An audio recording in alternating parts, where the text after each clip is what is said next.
अस्सलाम वालेकुम स्टूडेंट्स। आज हम लोग ये आपके पॉलिटिकल साइंस के क्लास 10 पॉलिटिकल साइंस के लास्ट चैप्टर हम लोग पढ़ रहे हैं। इसके हम लास्ट लेक्चर आज पढ़ रहे हैं, तो चैलेंज टू डेमोक्रेसी में से, ठीक है। तो आज का जो हमारा टॉपिक होगा थिंकिंग अबाउट पॉलिटिकल रिफॉर्म्स, ठीक है। तो इसमें जो है, इससे पहले जो लेक्चर है इसमें हमने बताया था कि आप लोगों को कि चैलेंज क्या होती है, ठीक है। चैलेंज एक्चुअली एक प्रॉब्लम होती है जिसको हम ओवरकम कर सकते हैं, ठीक है। तो उसमें जो है हमने बहुत सारे मतलब जो डेमोक्रेसी के सेटअप करते समय या डेमोक्रेसी को इस्टेब्लिश करते टाइम जो चैलेंजेस फेस करनी पड़ती है, जैसे हमने बताया चैलेंज ऑफ एक्सपेंशन या चैलेंज डिपेंडिंग ऑफ डेमोक्रेसी। तो इन चीज़ों को जो है और ज़्यादा स्ट्रेंथन जो है हम कैसे कर सकते हैं, ठीक है, या इसमें जो है जो पॉलिटिकल रिफॉर्म्स जो है हम कैसे ला सकते हैं, तो इसके बारे में बात करेंगे। नाउ अब यहाँ पे बात होती है कि पॉलिटिकल रिफॉर्म क्या होती है, ठीक है। तो पॉलिटिकल रिफॉर्म्स जो है हम उन चैलेंजेस को कहें, उन जो भी हमारे पास जो सजेशंस होंगे या जो प्रपोज़ल होगा कोई भी चैलेंज को ओवरकम करने के लिए, या हमारे पास जो गाइडलाइन होगा कोई भी चैलेंज को ओवरकम करने के लिए, उसी को जो है हम क्या कहेंगे, डेमोक्रेटिक रिफॉर्म या पॉलिटिकल रिफॉर्म, ठीक है।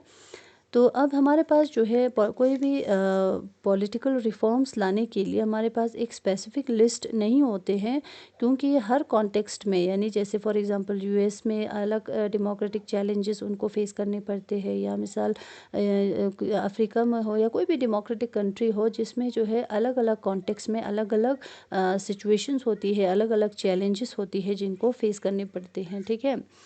तो आज हम बात करेंगे, ठीक है। अभी मैंने आप लोगों को बताया नहीं पॉलिटिकल रिफॉर्म क्या होती है, कि कोई भी चैलेंजेस को ओवरकम करने के लिए हमारे पास जो सजेशंस होंगे, जो गाइडलाइन होंगे, उन्हीं को हम डेमोक्रेटिक रिफॉर्म्स कहेंगे, ठीक है। तो हमारे पास क्या है कि हर कॉन्टेक्स्ट में, मैंने अभी बताया कि हर कॉन्टेक्स्ट में जो है सेम चैलेंजेस जो है नहीं हो सकते। हर कॉन्टेक्स्ट में अलग अलग चैलेंजेस फेस करनी होती है पड़ती है। तो इसलिए जो हमारे पास जो है अलग अलग या मिसाल एक पर्टिकुलर या एक स्पेसिफिक गाइडलाइन या लिस्ट नहीं होती है कोई चैलेंज को ओवरकम करने का। तो हमारे पास जो है कुछ ब्रॉड गाइडलाइंस है जिसके ज़रिए जो है हम पॉलिटिकल रिफॉर्म्स ला सकते हैं, या कोई भी चैलेंज को ओवरकम कर सकते हैं, या हम कह सकते हैं कि हम स्ट्रेंथनिंग ऑफ डेमोक्रेसी या डीपनिंग ऑफ डेमोक्रेसी जो है जिनके ज़रिए हम कर सकते हैं। तो फर्स्ट जो हमारे पास गाइडलाइन होगा डिस्करेजिंग लीगल वेज, यानी जो भी जो भी लॉस होगा जो सोसाइटी के लिए सही नहीं हो, या जो हमारे डेमोक्रेसी के लिए सही नहीं हो, ठीक है, which is not good for this society या नॉट फॉर दिस डेमोक्रेसी, ठीक है। तो इन दोनों के लिए या इनके लिए अगर सही नहीं हो तो ऐसे लॉस को जो है ख़त्म कर देनी चाहिए, ठीक है। और उसके साथ साथ अब जैसे यहाँ पे और एक बात होती है कि सिर्फ लीगल चेंज करने से या कानून में चेंज लाने से, बदलाव लाने से जो है जो चैलेंजेस है उनको हम ओवरकम नहीं कर सकते। लेकिन उसके साथ नहीं क्या होनी चाहिए कि बहुत ही उसके साथ साथ जो लीगल चेंज के साथ साथ हमारे सिटीज़न में, हमारे लोगों में जो है लोगों में भी चेंज लानी चाहिए। तब जाके जो है हम डेमोक्रेसी को स्ट्रेंथन कर सकते हैं, चैलेंजेस को ओवरकम कर सकते हैं, ठीक है। तो नेक्स्ट हमारे पास जो गाइडलाइन है that is framing new laws carefully, ठीक है।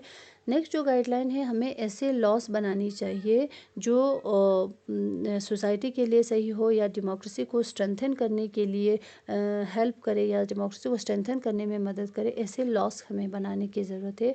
अब ये जो लॉस बना रहे हैं वो केयरफुली हमें बनाने की ज़रूरत होती है, क्योंकि कभी कभी क्या होते हैं कुछ लॉस का काउंटर प्रोडक्टिव रिजल्ट आ जाती है, ठीक है। जैसे मैंने बताया कि जो काउंटर प्रोडक्टिव रिजल्ट में अभी हम लोग यहाँ पे एग्जांपल दे सकते हैं कि हमारे बहुत सारे स्टेट ने इस लॉ को लागू किए थे, कि जिसमें क्या है कि जो पंचायत इलेक्शन होती है वो सिर्फ 2 बच्चे होंगे, या जिनके दो से ज़्यादा बच्चे होंगे, वो जो है इस इलेक्शन को या पंचायत इलेक्शन को कॉन्टेस्ट नहीं कर सकते।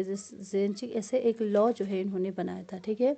तो इस लॉ के मुताबिक यहाँ पे क्या थे कि मतलब गवर्नमेंट का तो इसमें जो है पॉजिटिव इंटेंशन या उनका इंटेंशन जो है सही था कि उन्होंने ये सोच के किया कि इसके ज़रिए जो है हम पॉपुलेशन कंट्रोल कर सकते हैं ज़रिए, ठीक है। लेकिन इसका जो है काउंटर प्रोडक्टिव रिजल्ट आया, क्योंकि क्या आया इस बना का, तो जिसके 2 बच्चे हैं या जिन लोगों के 2 बच्चे हैं या जो इलेक्शन कॉन्टेस्ट कर पाया, लेकिन उन वो जो है उस काबिल नहीं थे, ठीक है, एक पंचायत के लिए खड़े होने के लिए काबिल नहीं थे। तो इस वजह से जो है कुछ लोग ऐसे थे जिनके 2 से ज़्यादा बच्चे थे, लेकिन वो जो है इलेक्शन कॉन्टेस्ट नहीं कर पाए, जो इस काबिल थे, ठीक है, एक पंचायत बनने के लायक थे, लेकिन वो जो है इलेक्शन कॉन्टेस्ट नहीं कर पाया इस लॉ के वजह से। तो इस वजह से मतलब ऐसे लॉस जो है मतलब एक गलत जो है नतीजा निकल जाते हैं कुछ लॉस का। तो इस वजह से ऐसे लॉस जो है हमें बनाने की ज़रूरत होती है जो लोगों को एम्पावर करे। जैसे फॉर एग्ज़ाम्पल यहाँ पे आपकी एग्ज़ाम्पल है RTI एक्ट का, ठीक है। थर्ड हमने बताया एम्पावरिंग पीपल, ठीक है। तो RTI एक्ट जो है जिसके ज़रिए जो है हम लोग क्या कर सकते हैं, गवर्नमेंट से क्वेश्चन पूछ सकते हैं, ठीक है।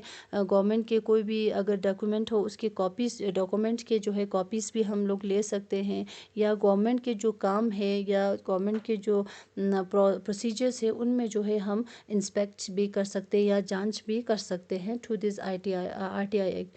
तो इस RTI एक्ट की वजह से क्या होगा कि लोगों का जो पार्टिसिपेशन है इन डेमोक्रेसी में या पॉलिटिक्स में, लोगों की पार्टिसिपेशन ज़्यादा हो जाएगी। तो उस वजह से लोगों को ये एश्योर हो जाएगा कि जो है डेमोक्रेसी के ऊपर एक एश्योरेंस जो है या इनको एक ट्रस्ट जैसे हम कहेंगे वो एराइज बढ़ जाएगी। तो जिस वजह से जो है हम डीपनिंग और डेमोक्रेसी को और ज़्यादा स्ट्रेंथ कर सकते हैं या चैलेंजेस को ओवरकम कर सकते हैं, या हम कहेंगे कि हम पॉलिटिकल रिफॉर्म्स जो है ला सकते हैं, ठीक है।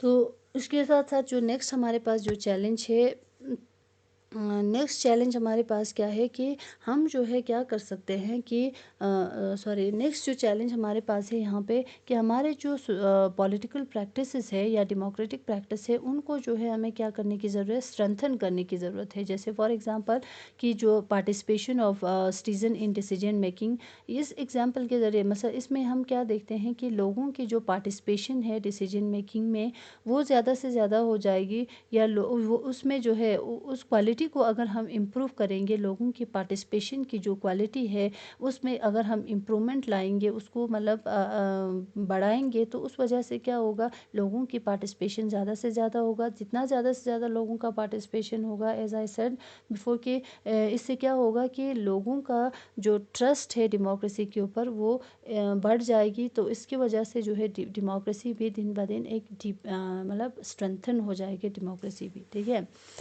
तो नेक्स्ट एंड द लास्ट जो हमारे पास जो गाइडलाइन है, दैट इज़ जो भी हमारे पास गाइडलाइन होगा या जो भी हमारे पास प्रपोजल होगा पॉलिटिकल रिफॉर्म्स लाने के लिए, वो हमें एक सही या अच्छा सल्यूशन तो देता है या दे ही रहा है, अच्छा सल्यूशन तो दे रहे हैं, लेकिन उसके साथ साथ हमें ये भी सोचना होता है कि इन प्रपोजल्स को या इनको जो है हमें किस तरह से इम्प्लीमेंट करना है या इसको कैसे इम्प्लीमेंट करना है और ये कौन इम्प्लीमेंट करेगा।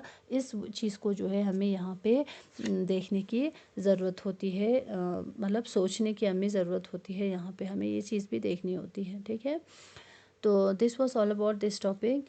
आई होप आप लोगों को ये समझ में आ गया होगा कि इस टॉपिक में हमने ये पढ़ा कि हमें डेमोक्रेसी को डीपनिंग करने के लिए या डेमोक्रेसी में प्रोग्रेस लाने के लिए या डेमोक्रेसी में रिफॉर्म लाने के लिए, या हम कहेंगे कि डेमोक्रेसी को स्ट्रेंथन करने के लिए जो भी हमारे पास गाइडलाइन होंगे, तो इनको जो है हमें किस तरह से, हमारे पास जो गाइडलाइंस है इसके ज़रिए जो है हम डेमोक्रेसी को स्ट्रेंथन कर सकते हैं, ठीक है, या कोई भी चैलेंज को ओवरकम कर सकते हैं। इस चीज़ के बारे में हमने इस टॉपिक में डिस्कस की, ठीक है।